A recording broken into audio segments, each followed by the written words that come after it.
back to the Bows and Beers podcast. We're back after an indefinite hiatus. Too many months. Someone decided to move halfway down the country, as you can tell, because I have my co-hosts with me. They are actually in person. Look, it's not green screen. Why the head? Of all places. It's not. It's not. So we're back. We're in person now in the new house, in the temporary studio, while the new one out there is getting set up. You can't see it. I'm going to point anywhere. It's Carl. Carl's the new studio. Hi, everybody. Yeah. We're not going to wait till it's warmer till we go in the new studio. Then, Yes. Right? It is a shed. It's a fancy shed. That's the plan. Studio. It's going to look nice. That's all that matters. It doesn't have to be warm. Mm-hmm. Yeah.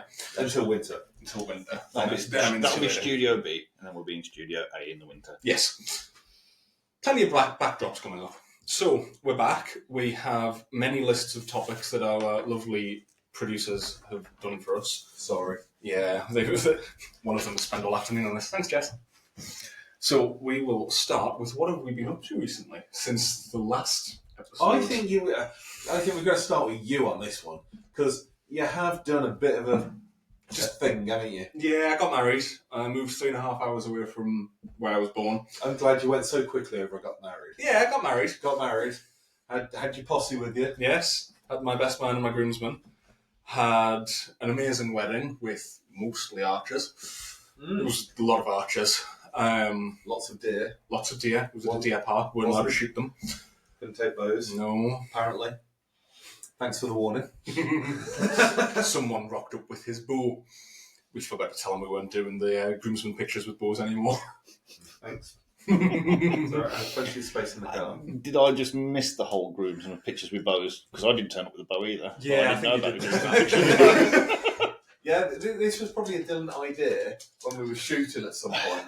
Yeah, I think it was. I learned quite quick that a Dillon idea doesn't become real until Jess tells me that it's an actual thing. Yeah. Or unless you can buy stuff and buy new toys, and yes, then we can. Yeah. Hence the podcast. So, yeah, got married, moved. That's the major things. Started a new job. Yeah. Started working at Milne Archery. More specifically, my bow, but same company. Different name. Haven't lost the accent yet. Haven't lost the It's accent yet. It's not. It's never coming. Sorry to all the audio listeners. You're still stuck with the northern accent. Carl's got his doodle book, so he's in a good place. He's happy. We will show you Carl's doodles at the end, minus one of them so far. No. It's censored, I suppose. Censored. Censored my own doodles. It's fine. Ah, right. Yeah. And he's planning to go. Trying to keep on topic. Is that meant to be the Olympic symbol? It started off as 2 wedding rings, and then it went to the Audi symbol, and then I tried to make it, but it's upside down. Yeah, that's what I was going to say. I gave up on that. So what have you chaps been up to recently? Shot indoors. I don't think a lot's changed for me, actually. Shot indoors. Had a good time shooting indoors, but I think we're coming on to that later on. Still shooting. Still trying to stay away from the cold. Yeah, just I think it's pretty much the same. Plodding along, waiting for outdoor season. Yeah, my time over winter has been taking my son to rugby training, which means more beers and less shooting. Yeah, just plodding along, really. Yeah. I need new knees. That's what's happened to me. Shot indoors. Started liking indoors. Got to the end of indoors. Been outdoors today. Hate outdoors. So give me about 3 months and I'll like outdoors again, and then we'll be ready to go indoors. And I'll hate indoors again. Vicious cycle. Yeah. Yeah, did national indoors, did county. Did we do regions? I think I may have done regions as well. So I'm county champion again, regional champion again. We did the Derbyshire shoot, which was a double Portsmouth. Never in my life thought I'd do a double Portsmouth, but hey ho. Well done, you. Did I do the national record? Did I get close? No. I was happy. I walked away happy with my shooting, so that's all I'm looking for at the moment. So hopefully by the end of this month, which is Pentreth Field, the first competition shoot this year is Pentreth Field. So hopefully by then I'll be somewhere near ready, and hopefully the weather will keep going the way it's going, rather than pissing it down like it has been for the past month and a half. Yeah, if not more. No, it's been a wet start to the year, but actually it's been dry last couple of weeks. Yeah. 2 weeks, I think. Now. Yeah, past 2 weeks have been quite nice, to be fair. Just waiting for the clocks to change so we can get some more outdoor shooting after work. Mm-hmm. That's what I'm missing at the moment. We don't really get much light time. I keep after thinking work. of going shooting in the morning because every day I wake up and it's like I wake up early and it's like light outside, and I keep thinking about it. But my field, if it's nice, if it looks nice out the window, then that means the sun is in your face down my field. Yes, it is. I forget you're in office work, aren't you? So early for you is not really that early. It's still dark when I think if we get up early, it's going to just still be dark. It's 8 o'clock. That's like early enough. I don't need to get up I get up at 5 o'clock to go shoot, not to go work. I used to get up to go to the gym at 4:30. That used to kill me. That's why I stopped going to the gym, to be fair. Don't forget, only a few years ago that I was getting up at like 2 o'clock in the morning to travel into the office and work overnight. To be fair, we've done it a few times at Meriden, haven't we? I remember meeting you there at like 3:30, 4 o'clock in the morning. Because I'd got the week off work and you were stupid enough to get up that early. Yeah. Shoot for a couple of hours, you'd go to work, I'd shoot for another couple of hours, get to 3 o'clock in the afternoon and realise I'd been there for 12 hours and I'd go, I need to go home. I've done some shooting. Okay. Other than getting married and moving, I have actually shot. Not a lot. Yeah, have you grown up and started shooting right-handed yet? Prick. If you record it, you can. You just flip it on your phone. Yeah, mirror image. Like we used to do to Whitey when we was in Neems. So we've got left-handed bows here, Whitey. I don't know why you got one. You booked me in the most of my tournaments, so what have I done this year? Not enough. No. I know you didn't do Kings of Archery. No. I did, and because you didn't do Kings of Archery, now you want to go to Kings of Archery this year. So I was planning to do Kings of Archery every other year, and now you want to go Kings of Archery this year, so that's not helpful for me. What have we done? We did a few 18-metre features. Did we do it? We didn't. Did we do a Foxes shoot? No, I'm thinking Lowfuck. Foresters. We did their 18-metre jobby. You didn't go down to the Vertical Vegas. No, I can't You were remember why. booked in, but then you changed your mind. Yeah, that Squad was it. Invitational. Yeah. How did that go for you? Should have went to Vertical Vegas. Everyone should go to Vertical Vegas. Yeah, sinus headaches and 18 metres don't mix. No, nothing mixes with bad headache. No. We didn't. National Indoors. I I managed put myself into that one, I though. managed to persuade you to do some of the, the Indoor Selby League. When I remember to shoot Portsmouth, which is Yeah. very rare, we did the Selby League. We did well when we both shot that. Was that the Postal League? That's the job, yeah. Yeah, we should have won that again this year, I think. What division are you in? Well, when we finally managed to get them to put a compound team into it, which was not last year, the year before, Yeah. the guy who entered us into the compound league didn't know what he was doing. So we ended up in Division 8, which was a maximum score of 520. And if you went over 520, you then started taking points off yourself. So you have to get creative. So it's Portsmouth, so you try and clean your first half, and then you miss second side.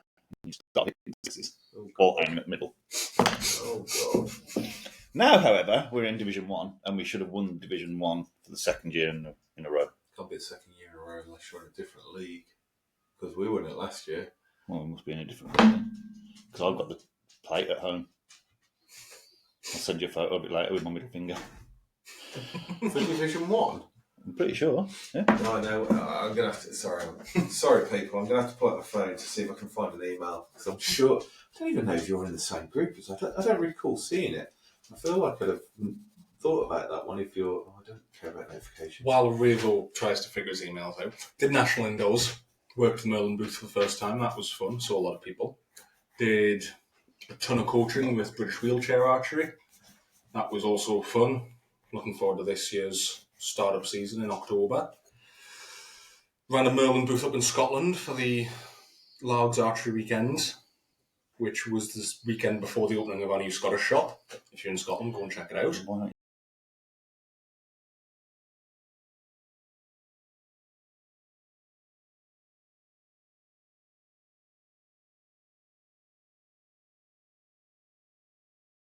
League, which is what the Foxes are in. And then there's the A-Team League, which is the BA League, BA Barrackers. So the A-Team that starts with a B, A.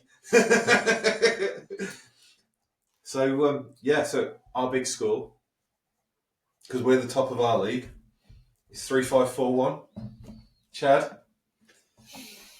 We are top. We have lost none. We have played 6. We have won 6. We have drawn none. Our big number is 3-5-6-0. 19 points. As you can expect from two very competitive people. River wants to think he's won. Chad knows he's won. So we'll just go on the big score, which means you've won. Yeah, I'll give you that. Just like before I sent him off to Turkey and he shot his 7-10. Because someone doesn't keep shooting the Selby Leagues. It's a Portsmouth. I can't shoot Portsmouth in my back garden. My target isn't big enough. It's about team effort, club effort, and you're not shooting it. That's why you go and you go with your club mates and you shoot it as the club, like everyone else. No. I have a 25-metre range in my back garden. I'm not leaving the house when I get home. Range. Not happening. Range, you call it a range? Yes, my back garden range with a singular target that barely fits an 18-metre feet of triangle. It wouldn't fit. Yeah, it wouldn't have a Portsmouth face on that, would you? No. Next year I'm probably going to cut some up. Maybe single spot. Single spotted with your outdoor arrows. There you go. No. I'm good, thank you. Anyway, right.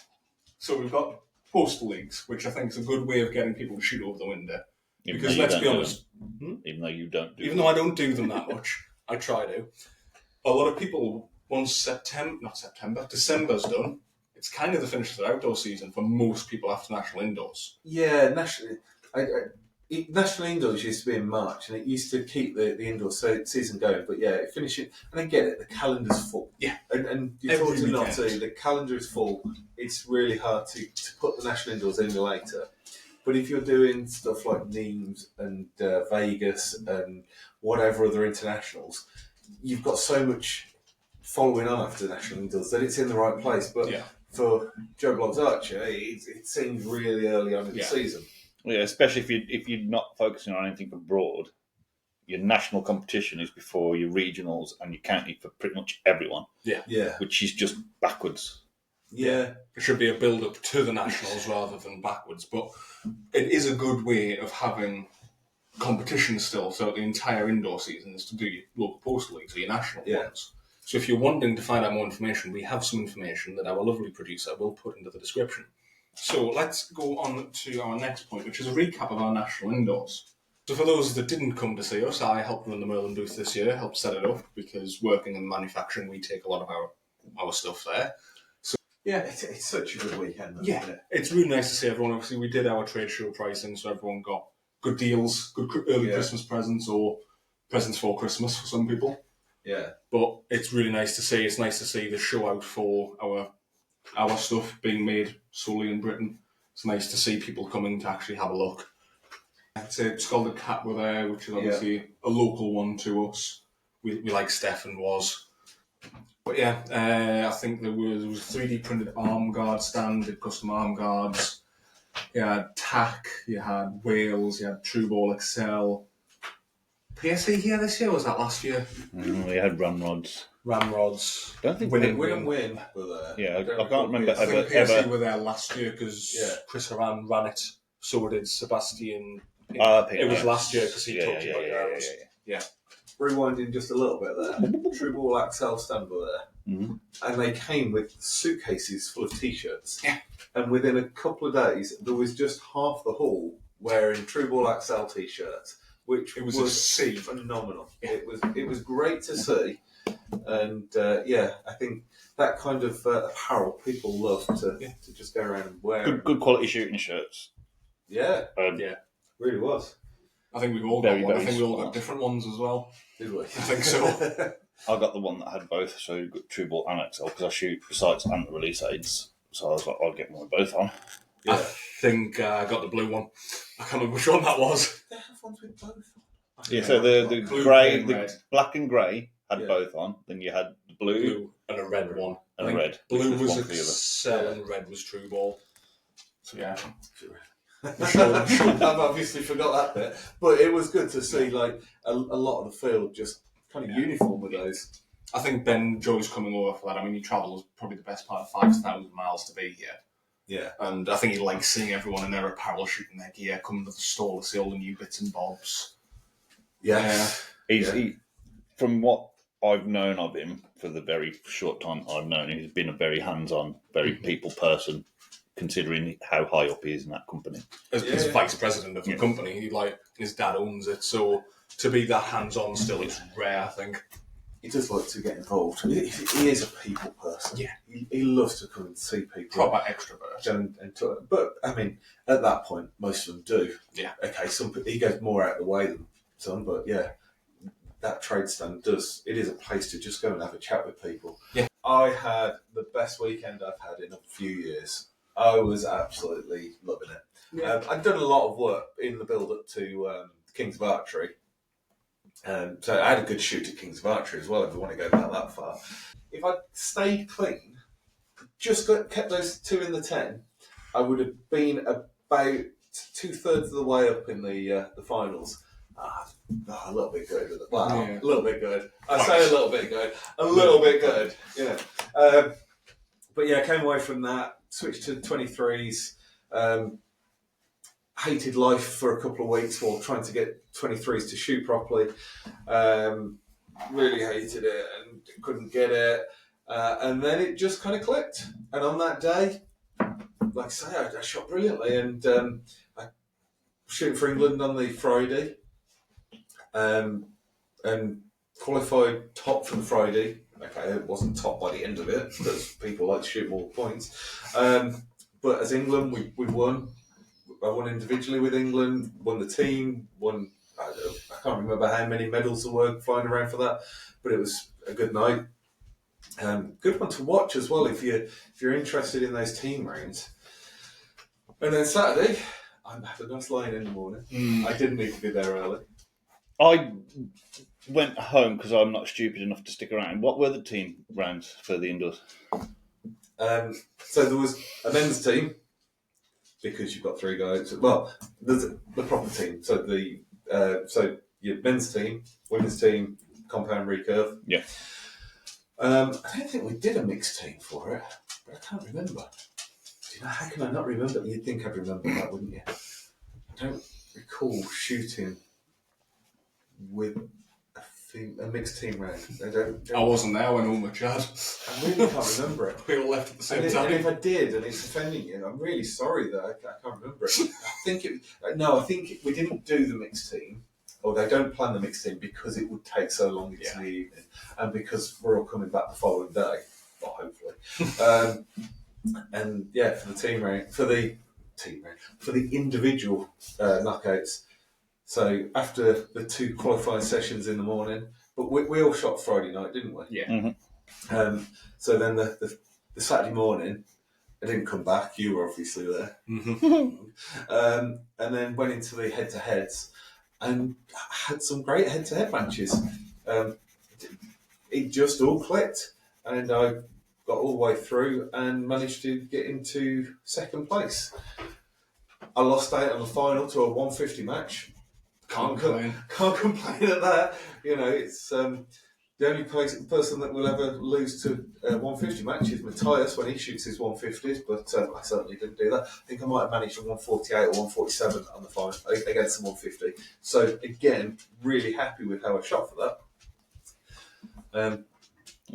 Joe Elliott, was it? That won? It was Joe Elliott, yeah. Yeah, I mean, you know him from field days. I've never spoke to him before, and he shot amazingly. So, going into the finals of National Indoors, you had a good run. you got into the gold medal match. I did. You didn't win it. Sorry, Carpo. It was my semi-finals. So let's go into newsreader mode because I have my lovely piece of paper that we have just updated To proper results. to the correct results, Not just qualifications. not disqualifications. My producer is staring daggers at me. So in the men's open, as it is now called, it's not the open compound. Yes, you don't have the men's. No. It's just open. It's just open now. Joe Elliott won, who was kind of the new up and comer in the scene. Yeah. Does really good at field. That made him British field champion and British indoors yeah, champion. it's just missing out. When he won that match, I turned around to him and went, "Did you shoot the British target champs?" He went, "No, why?" I was like, "Because you could have had the clean sweep." In his first major year of tournament, as far as I'm aware, you look and go, yeah, okay. And then there was you. Woohoo! Still on form. Then we had Carpo in third. Beat AJ, which is a tough match. Yeah. Yeah. In the women's compound, we had Patience beat Ella, which was a surprise. Turn for the books. Yeah. Sorry, Patience. Sorry, Patience, but It is Ella, and we do expect that she's going to just outshoot everyone, even the men. So it was Patience Ella, then followed by Sarah Preels, who is now part of GB. She's officially a British citizen. One of us. But she's even more a British citizen than one of our producers because she's got a passport. The open recurve. Jess has written men's, and it's really throwing me. Chad's got a pencil if you want to change it to We've open. already changed all of the other results. Let's just leave that. There's too many arrows on that picture. Yeah. It already looks like an archery target with the amount of arrows. So we had crap newsreader, you know that. we had Johnny Smartin first. Well done, Johnny. We like Johnny. Johnny's a good lad. Followed by Archie Bromley.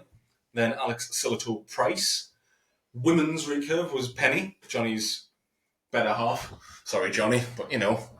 I hope that lasts by the time this podcast goes out. Well, we've not spoken to Penny or Johnny I've not spoken to them for a while. They have a house together now. Do they really? Yeah. Oh, well done. She's no longer a child. We're going to try and get Penny back on, and we might bring Johnny with us. With her. I can't believe Penny's no longer a child now. Adult. I remember seeing her when she was She's still that height. You can't use the height as a reference. She was young and cheeky, and yeah. Anyway, Penny won. Followed by Megan Costle, one of our ambassadors, and Imogen Sullivan-Bell, even though... When you say one of our ambassadors... Merlin ambassadors. Say, if I say our, I mean Merlin. Bows and Beers, let's just clarify, don't sponsor anyone. No. Please don't apply for sponsorship. Yeah. We're not going to... They don't sponsor me. We sponsor 5 people, and it's the 5 people in this room. Hold on, what? I'm getting paid? Oh, okay. No. You occasionally get a free cat clip. Yes. And then Bearbull was Renee Becker, followed by Kieran Gask. Yeah, Gask. Then Oliver Hicks. We like Ollie. Ollie's a good lad. The reason that this house as well went through so much malt loaf in the past month is because of Ollie. Ollie Hicks, he came third on that, but then he won Kings. Did he win Kings? Yes. Second. He podiumed at Kings. Then he went out to Bulgaria, which we will be moving on to. No, not Bulgaria. That's later on. He went out to the American one. Lancaster. And man, if you don't watch, Lancaster is definitely one of those ones of a night. Sorry, I know you're in newsreading mode, but Lancaster is one of those ones. Few beers and I'm watching that at night. It's phenomenal. Women's Bearbull was Ilaria Nib, followed by Jessica Lethbridge. Sorry, you can read Ilaria fine there, but Jessica, not my wife's name. No. Jessica Lethbridge, then followed by Helen Bailey. Jess, the divorce won't be that expensive. It's still a moment. Anyway, moving on from national indoors, because I think we spent enough time on a tournament that was 3-4 months ago. Let's move on. No, you can't spend enough time on national indoors because I did well. Moving on from Raven's one decent result from this past year. Hold on, there's at least 3 decent results on that weekend. So we had, internationally, we had the Bulgarian European Championships. Ow! Teach to wear shorts. No. We had the Bulgarian European Champs, which we sent a couple of people out, mainly Bearbulls to. When you say we this time. We mean GB. The royal we. I had nothing to do with it. However, we had the women's barebow team, which was Ilaria Nabe, Anastasia Wilson, and Victoria Semple. Thankfully, I know what Vic means, because otherwise I'd be in deep water right now. They managed to come away with silver, which was a really nice match to watch, and well done. Well done, Bebos. They did a bit of practicing at Meriden. Yeah, they did. They did some good social media for that. I think Victoria does a lot of vlogging, so if you want to see what the national circuit looks like, go and check out her YouTube channel. We had the mixed barebow team, which was Ilaria and Will Anderson, who is a Scottish archer that we're really trying to persuade to go compound, because he's apparently an excellent compound archer as well. Why are we trying to persuade him to go compound? More compounds, the better. But I had a decent weekend, and now you're trying to bring more competition into it. They came in with a bronze, and then we had Ilaria come away with a bronze in the individuals, as well as Evie Finnegan come away in the under-21s with a silver. So a pretty good weekend for the GB team in Bulgaria, after the slight whoopsies with the flights. Being told once they got to Luton that they couldn't fly with bows is always a fun experience to have. You don't fly with bows, you put it in the hold. Yeah, exactly. It's sporting equipment, it's not bows. So, What's that? Golf clubs just don't open it. Yeah, don't X-ray it either. Nothing dodgy, just please don't X-ray it. But you're not allowed that many clubs if you go around the golf course where in the shafts. You just tell them you've got multiple rounds and you just... No, don't ever call it rounds. Oh man, don't ever walk into an airport and call it rounds. That's like you never say bomb in an airport. That's like my wife booking us in for firearms to go to Northern Ireland. Wow, Christy Lee. That went very well until I forgot to take my D-loop pliers out of my bag. That was a separate, different tour. Christy didn't come on that trip. That was a different tour where it was just you and me. And you had D-loop pliers in your bag. Was that not Northern Ireland? And we got the security guy looking very confused at what this was. I think he thought sex toys. And I looked at him and went, "It's for stretching string. Don't worry, it can't take your plane apart." And he went, "Okay." Don't anyone ever use that excuse. Just put your D-loop pliers in your checked luggage. So, we might do an episode on flying with equipment. I think people might need that one. Producers are cheering and hollering because I'm guessing she was writing the same thing down. Yeah, we are on the same brain cell in this household. We have lots of tips and tricks for flying. Yeah. Make sure you're taking notes. We'll do an episode. Anyway. We'll all be wearing balaclavas in that episode, so you can't tell it was us that gave you the information. For that one, let's make sure there's not any flags in the background of those. That's going to turn out really dodgy. So, moving on to further international news, we are going to speak about an ASA, as the first two events of the year have been held already. So the ASA, which is the American... The first two ASAs have been held already. And we haven't had Vegas yet. Before Vegas, yes. Before their big last tournament of the year, yeah. They're already outdoors. Yeah. That's mind... Yeah, that's mind games. That's going from like your 23s for field, because you're shooting £70, to 27s in Vegas. Yeah. Still shooting £70. Yeah. So yeah, ASA, which I believe is the American Shooters Association. Yeah, not agency. Easy for you to say. Yeah, not really. It is a 3D round of 20 targets a day, I think. We'd like to come and do one, and we really need to learn how to do it beforehand. So if anyone's listening from the ASA and wants to pay for flights, reimburse me my holiday at work. We have listeners in the tens. So the ASA is 3Ds, and there is about a bajillion categories. But the major ones... They also have a bajillion courses for each shoot that they do. There's about 6 courses per shoot for the different categories. As well as, I think there's something stupid like 25 categories now, because you've got known, unknown, and then you've got known set to 3 different max distances. You've got all the different bow styles. You've got pro and unprofessional, which is what we would be, let's be honest. Unprofessional. Amateur. No, I prefer unprofessionals. No, we're unprofessional. They're amateur. We get our own special class. There's another 3. So... the main ones I tend to follow, because I do actually enjoy watching them. That's going to be fizzy. Is the Open Pro, the Women's Known Pro, and the Men's Known Pro. They're the 4 main ones, as well as the Senior Known and Unknown. So your Unknown, you are Can we just pause there? That bit. Oh, God. What? Who taught you how to pour a beer? Bows and beers, ladies and gentlemen, not bows and 99 with a flake. I just say, can we get some flakes? I didn't realise it was going to trigger you. I knew it was going to trigger him. I was actually expecting that you wasn't going to stop pouring it. Just watch the head just overflow. Anyway. We don't digress much. No. You wouldn't listen if we didn't digress, let's be honest, listener. So, we have the results here from the first two, but going into it first, it's 3Ds at set distances. You've got unknown, which you are judging purely off of knowing what the target looks like at different distances. So most of the professional... If you're good enough, like the good ones, you just judge distance, Like your professionals tend to have... They have a set number of targets from, I believe it's Delta Mackenzie.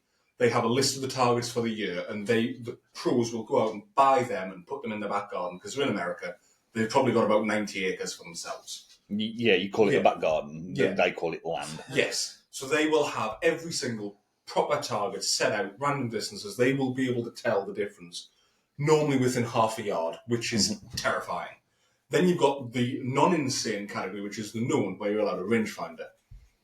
However, the scores from that tend to be double what the unknown is, which makes sense. I can imagine that they're just not missing. Yeah. The big boys are getting close to it, Paige and the fella big that... boys, and you start with Paige. Yeah. Well, she's better than most of them, to She be fair. could go into the open category and probably trounce them still. Yeah. So I can never remember. Kyle Douglas, is it? Yeah. Kyle Douglas, Jimmy Lutz has the record. When he started doing the known, was just stupid scores. Jimmy Lutz has the record. I think Kyle was the second best. But then you've got the known. But ASA works off a ring system on a 3D animal. So you've got a center dot, two outer dots, a big dot, and then a little dot that's up in its kind of spine area. And the inner dot's 10. You've got sounds dotty to me. Yeah, you've got upper and lower 12s. You then have 8 for a miss of the 10 ring, but outside of the 12s. A 5 for the body of the animal. And a 14 ring is your little kind of, it's your mini X, it's your little white ring in Vegas. Pretty sure the 14 is also only called on the finals field. Yes, it's only finals field play. So ASA works of a positive negative system. So your up points, 10 is your neutral, 10 is par if you're a golf person, 12 is up 2, and you can be a maximum of up 2 for every single target. Yeah. Makes sense. So, going past that, you then have different size targets, different distances, up to, I think, 60 yards for a lot of them. This isn't the one they do the Bigfoot on, is it? No, that's Reading. That's a different episode altogether, because we have someone going out to Reading that we are good friends with, and we will be getting him and his partner on the podcast when they're back from that, which should be quite fun. So, moving on from that, let's look into the results of the... Hold on. First, just so I wanted to pick up on that ASA. You say about there's so many categories. We've all been to that shit. We've all been like British Target Champs or the Masters, Masters, or the All British Field, where you got all those categories, and the awards ceremony takes like forever. And you never hear people groping about it. That award ceremony must be like a day in itself. The thing is, they do the awards as you come off the finals field. So the moment you've won your medals, you're getting your checks, you're getting your pictures, and you're leaving. They're not doing it all at once. Isn't it? The finals field must be like a day's effort or 2 days. It's only the pros do finals fields. I need to look into it more. Obviously, like we all want to go and do one. So. I think only the pros are filmed. Yeah, but I'm pretty sure that if you've got enough people in your category, I think you'd have a finals. Right. Because it's top 5 in a finals, just to make it Tony Weston would be the one to ask about it, because he actually goes out and does them. Or Preels. Preels does them as well, yes. So, moving on to results. Back to the news at 7:15. We had the Huyton Easton Pro-Am, which is the professional amateur, means both classes shoot. Mm-hmm. Pro-Am. Yeah, Pro-Am. Professional amateur, like Happy Gilmore. Yeah, you said because you're a northerner. Shut up, you. In the non-pro category, we had, apparently according to Jess, Carl Douglas won it. It was Kyle Douglas. Mine and Kyle's babies are winning things. So there was Kyle Douglas, followed by Robert Householder and Stefan Hansen, who Stefan has become a real 3D archer now. I think he lives out in Mexico or the US with his partner. Yeah. Absolutely loves it over there, and he does all of the big US stuff now. I was going to say, he's US team now, isn't he? He's, Yes. Yeah, I believe he's changed nationalities now. He's a US citizen. There is then the Open Pro, which is your unknown category. That was Joseph Goza, followed by Dan McCarthy and Jacob Slazaras. Jacob, again, very, very prominent. Dan McCarthy is probably one of the top 2 of the best unknown archers of all time, behind Levi Morgan. Yeah.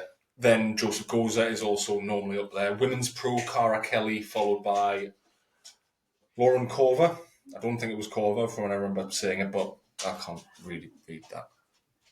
Yeah, it looks like Corver. Carver.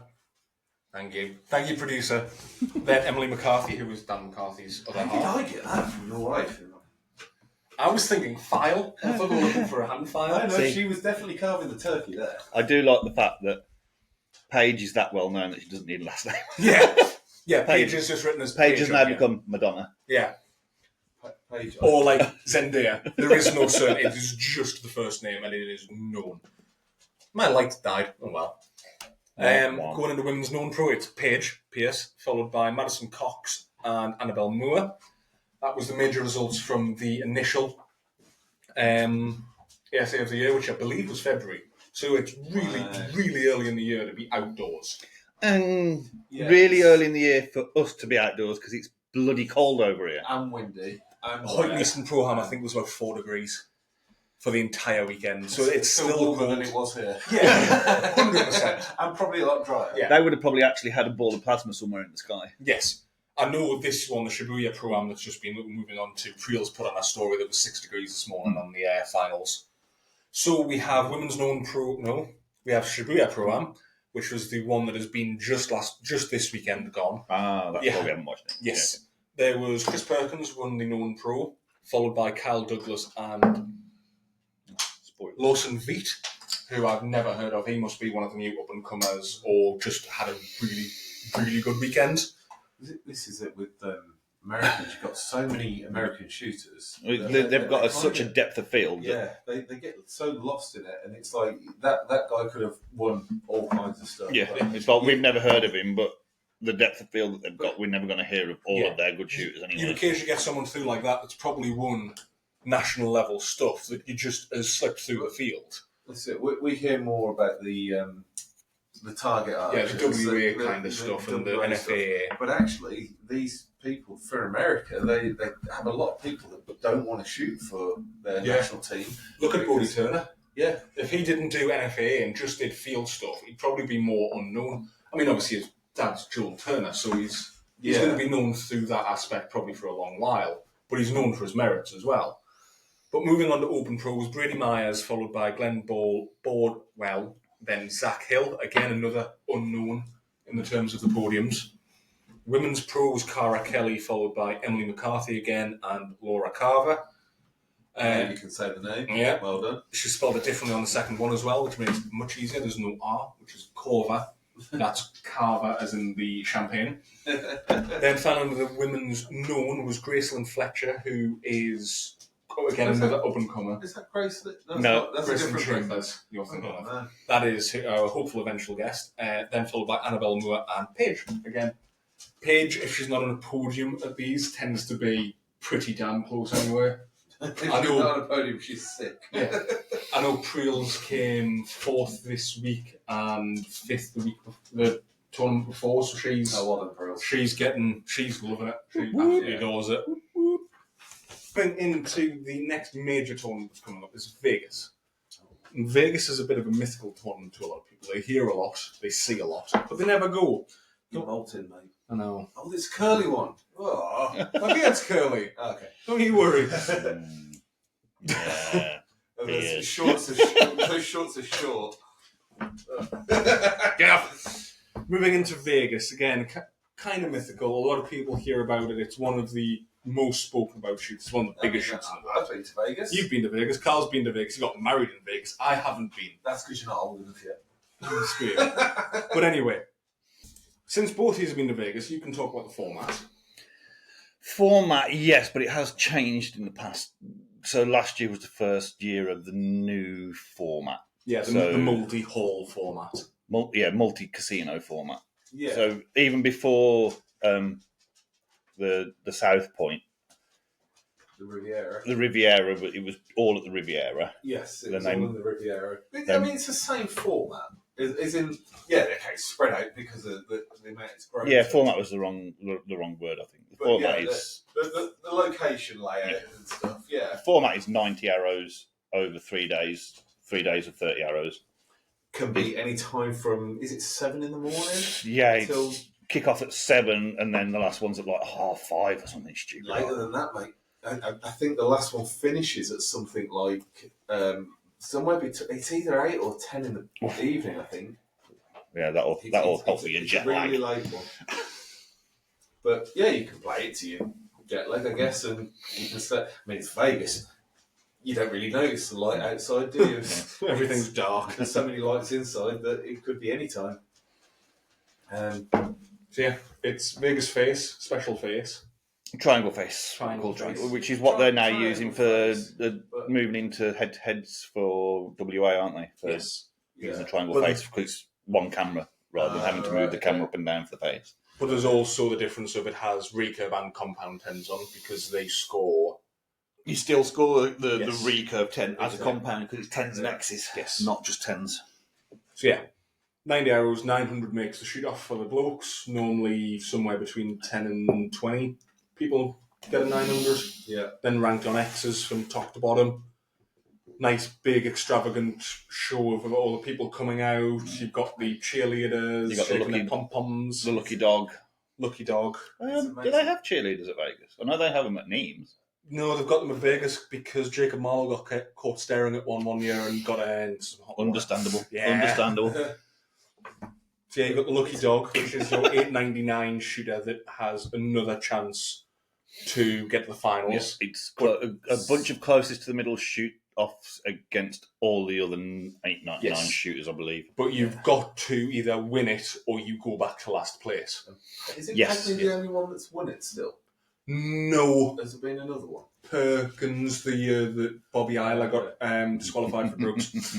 Because who else would rock up on a finals field with a Martin not looking upset? So, but yeah, he didn't win it on the day, did he? No, he won it was afterwards because drug investigate. Don't do drugs, kids. Yeah. Don't rock up to Vegas with enough weed to sedate a horse in your system. Because Don't get caught Yeah. doing drugs. yeah, don't get caught doing it. No, don't do drugs, kids. It doesn't help you. Should we put that on the table? So Yeah. Pull out your short shorts. We're getting shorter. Yes, don't. Anyway. But they didn't ban him for that long, did they? No, he got like 6 months and he got all the prize winnings from I was them. because he was at the Vegas after the one Yeah. that he got I banned mean, for. to be fair, Jacob Marlowe's actually got a worse deal. He got getting all the prize prescriptions. removed. Getting all the prize removed. he lost 52 grand. It's a bit of a That'd have screwed me because half of that had been gone before I even left Vegas. Yeah.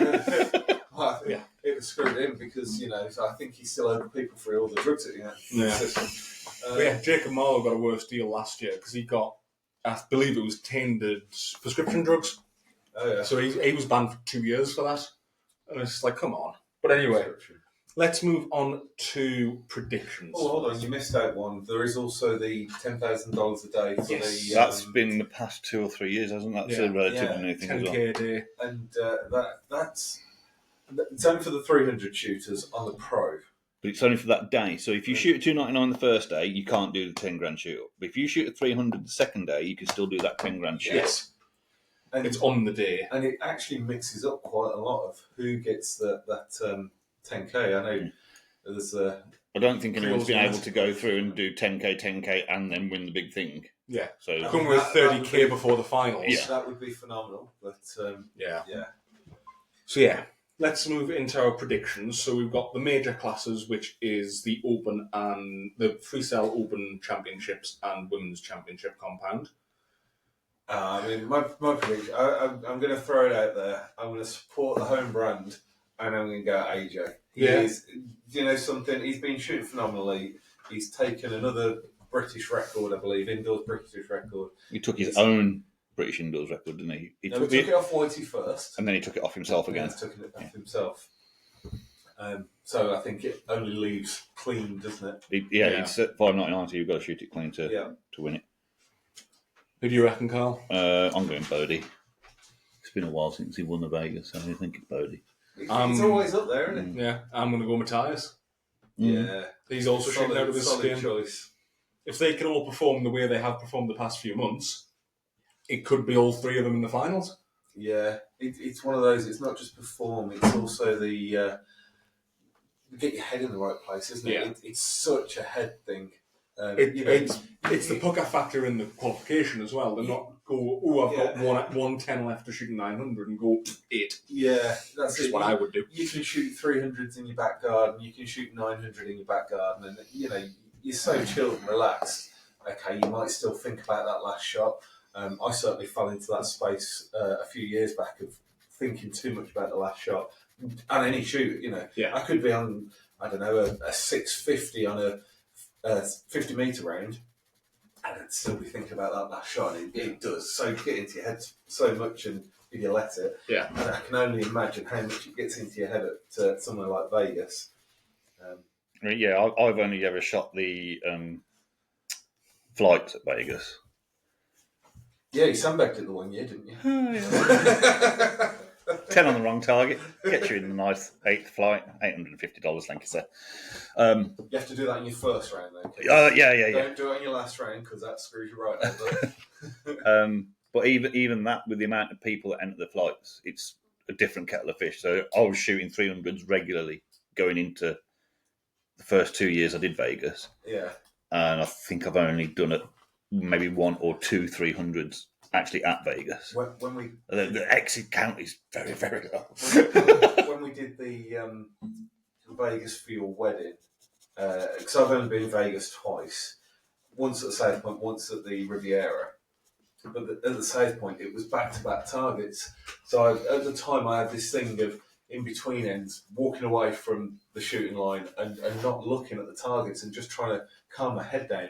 And you turned round and there's the other line of targets. And it's just, it's so much going on. Stare at the carpet. I don't think the amount of TP that you took to Vegas helped you. No, there was a lot of TP that was with me at that point.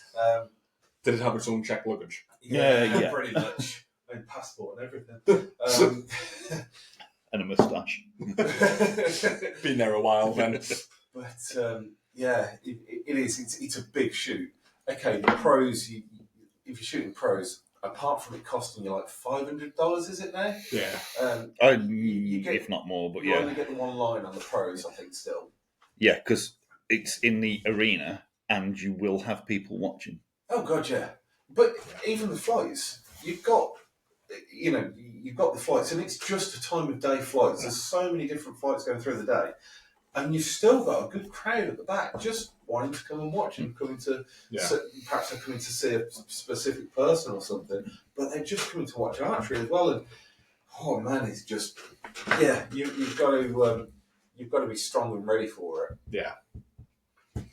So women's predictions then. I'm going Paige. Paige. Oh. What was that? Braden's wife. Tanya. I know she's a solid performer. Yeah. A few times. I'm going to go home team.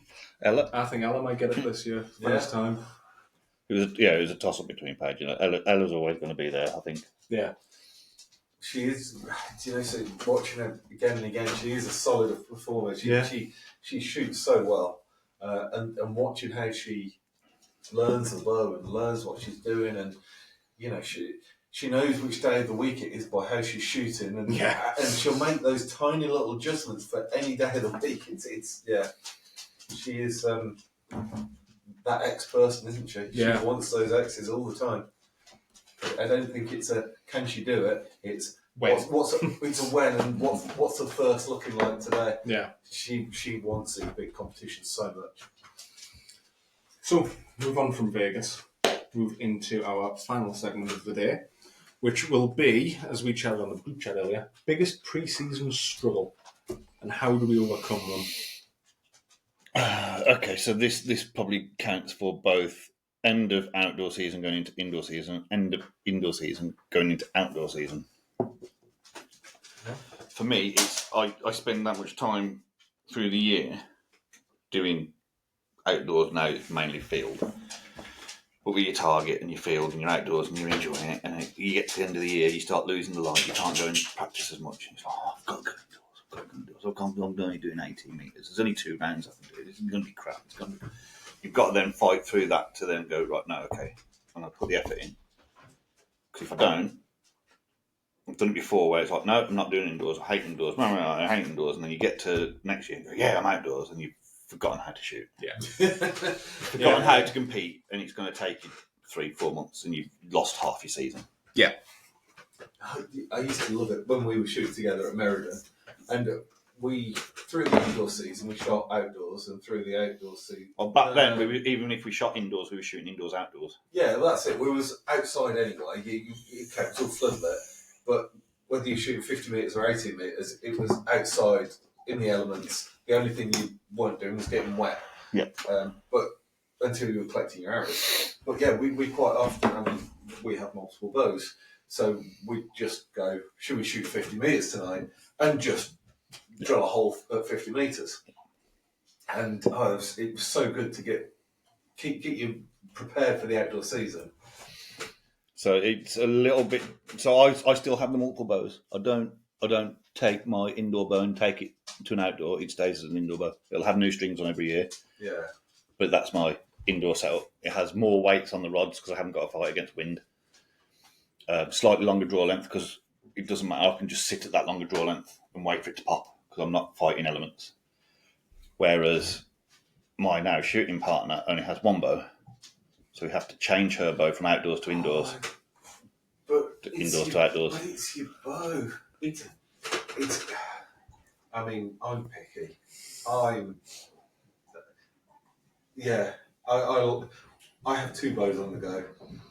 We brought her a second bow. The problem was it was red. Fast bow. Red bows are faster, right? It's red. She hates the colour red. So now she managed to sell that within 3 weeks of owning it to a woman who is now out on the field course shooting it. So it's good to see that it's being used, and she's loving it. So her and her partner got back into it. So that's your struggle. What do you do what are you doing to overcome that? What have you worked on to get you past that? Or are you ultimately still struggling with it? I'll always struggle with it.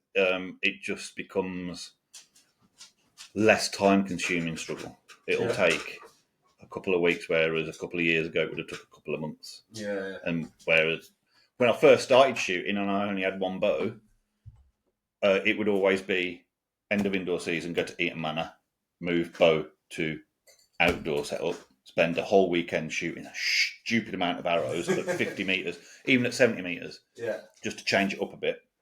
But then when you go outside, I've always done, I get a lot of stick from people at Meriden. It's like, well, what are you on the Imperial side for? It's like, well, I'm working on something. I don't care about what's going on down there. I care about what's going on back here. Good call. So if I shoot an Imperial round, my brain's going, great, I'm hitting the middle. And that's all I need from that end. The amount of Imperial rounds that I've cleaned because I've been working on my release hand or I've been working on pushing through on the front hand. Yeah. And it's like, I don't care about the round, but I need my brain won't let me sit and blank bail. It won't let me sit and just chuck arrows at a target without scoring. Yeah. So I have to be having that end goal. It helps to also have like a plan out. So you shoot a round and it gives you a plan out of the day.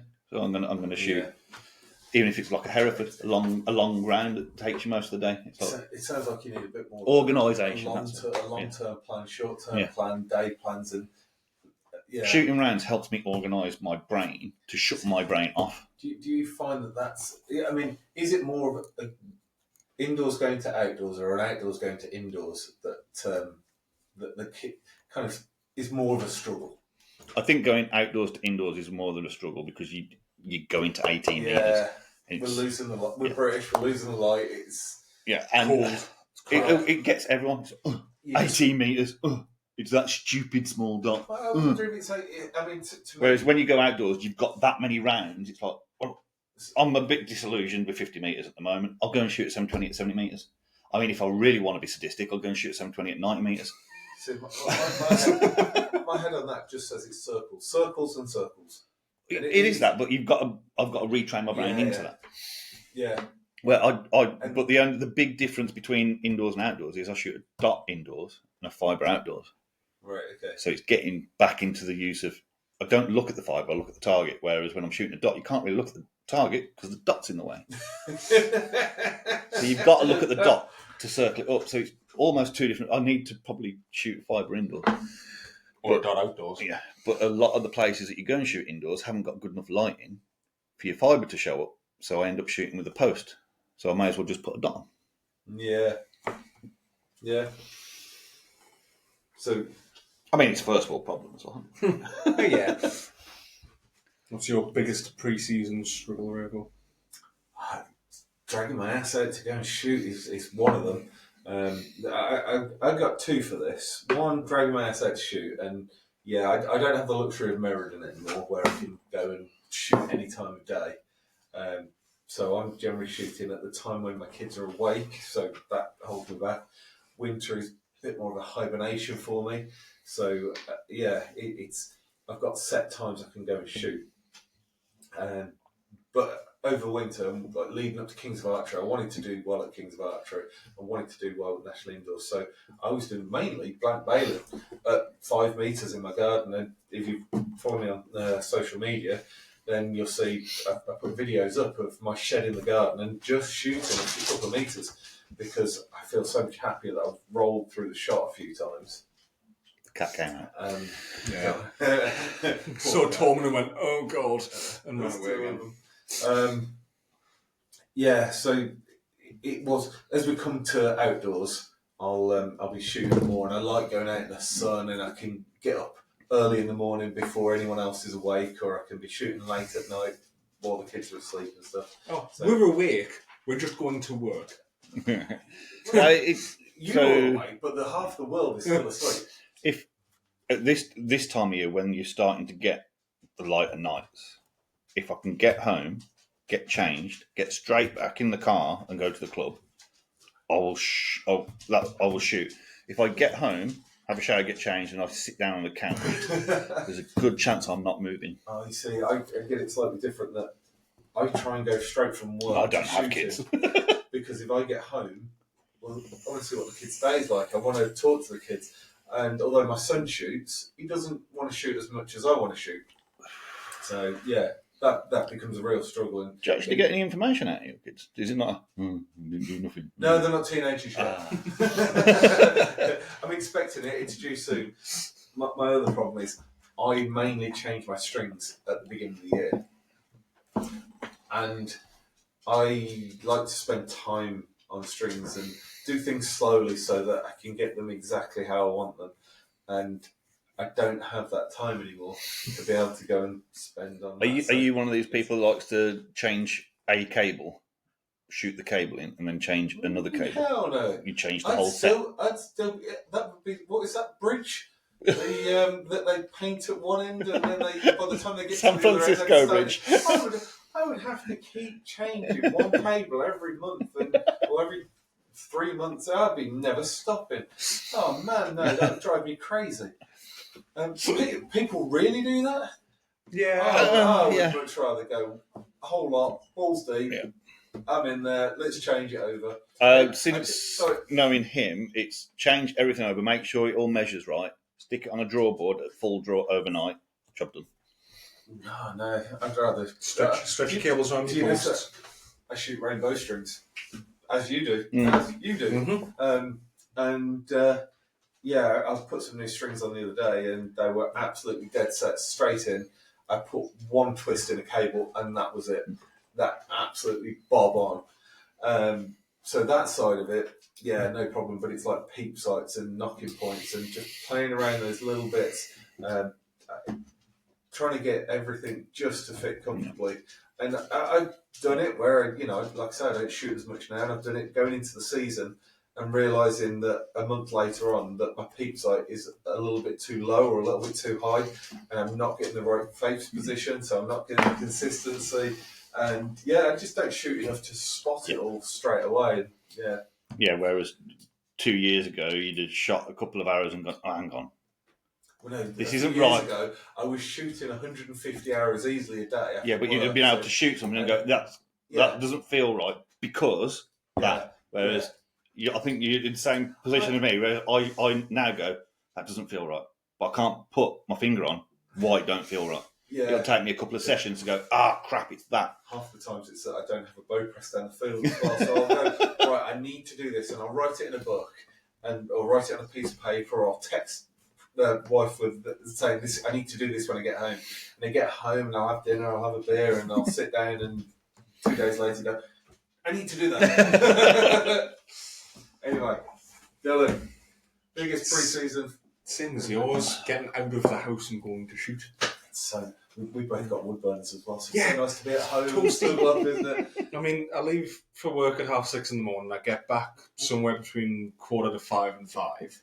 Yeah. This time of year, there's maybe an hour's left of light, and it's also cold. Yeah. And my brain just goes, just lie down on the sofa, put the TV on, get a beer, chill out. But as we proved the other night, we have enough lights between us that we can light up the field. We can shoot until 8 o'clock at night. Yeah. And Did you use the little one that I gave you? No, that was still in the car at the time. That was fun. No, I have a couple. I might buy another one actually because I like the big lights. Yeah. I have some big floodlight, battery powered floodlights. So if you keep them in a good state and you charge them properly and everything, then they last. I need long him to try. Those ones, 15 enough. quid. No. They're not that much bigger than the one that I gave you, though, is it? And now they're quite bright. Mine are full size ones, and I've got one that it's got some kind of high beam thing that you can actually light up from the shooting line. You can light up a container that's like 150 metres up. No, 120 metres away. I mean, so you don't have to park the car facing you behind you. Pretty much, high beams on. And to be fair, we're right on a motorway, so if you want to commit some form of illegal activity and blind motorists to go past if they've got overly loud cars, you can. Yeah, mine also have this function. They flash blue and red, so you turn those round. Oh, so if you need to get home quickly, you just stick them in the back window and turn them on. We're not condoning this. I've never done that. And I will never do that because knowing me, that will be the one day that there's a copper behind me. Yes. I'm a child of the 90s, so I used to see that quite a lot in my area. That's not a copper. Coppers don't drive slammed Novas. What? But it is that time of year. It's just trying to drag your ass out a little bit more and trying to plan it all again to go shoot, isn't it? I'm trying to shoot more arrows. Like I got a target in the back garden. If I can't bother to go to the field, I'll still try and shoot a couple dozen arrows to remember what I'm doing. Secret practice. It's not fair. Yeah. That's why I don't tell you that I'm doing it. So when I rock up to the Bucks of Bounty and shoot a 718, people go, what?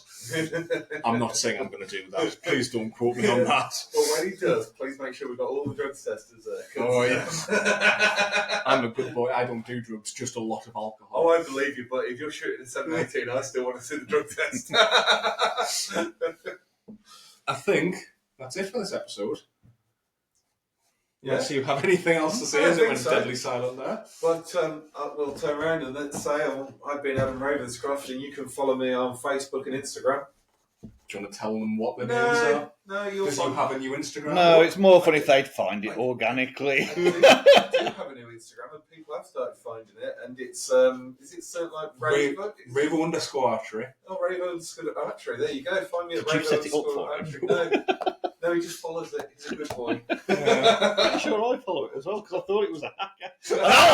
I'll help you, fella. No, it's Susan that messaged me. Did you message me as well? Go. Is someone set up an account for? Is this a fault? No. I thought I'd actually set one up. That anyway, I like my privacy. I have a family, a proper one that my wife tags me on. That I'm going to be closing down a little bit because there's far too many people I don't know on there. Follow me at Ravo Archery. Where can we find you, Carl? Tamworth. Grendon. Don't live in Tamworth anymore. Got out. There's Carl the Chad, my Bow Pro Staff, which I really need to change the name because way too much of a long name. On Facebook. I probably need to do what you've done with Instagram, because I don't really use Instagram for archery. And then... Come on, the people are listening. Talk, Cole. Facebook and Instagram. Cole Richards. Search it, you'll find it. Or Chad Richards, depending on how Yeah, Chad Richards. Call the Chad Richards, I think, on Facebook. Yeah, that'll do it. I'm pretty sure that's the only place I post. When I post. We'll teach you how to post more. Yeah. Will we? Neither of us do. Well, okay. How to make technology post more for you. Yeah. We'll set up some scheduled AI. stuff. You can find me at anything with Crow with the Bow, Archery. And there's lots of underscores in the Instagram one. There's Facebook. That's it for my stuff. You can find this show on Facebook, Instagram, YouTube, Discord, Patreon, where there will be a lot of bloopers from this episode. Just to translate, Facebook is Facebook. Instagram is Instagram. That didn't change. No. YouTube. That was like that scene from Love Actually. When the Americans are going, boots, table. Anyway. YouTube, you can find us on Spotify, Apple Music, YouTube Music, because it's run by YouTube. We have our Discord, and that's about it.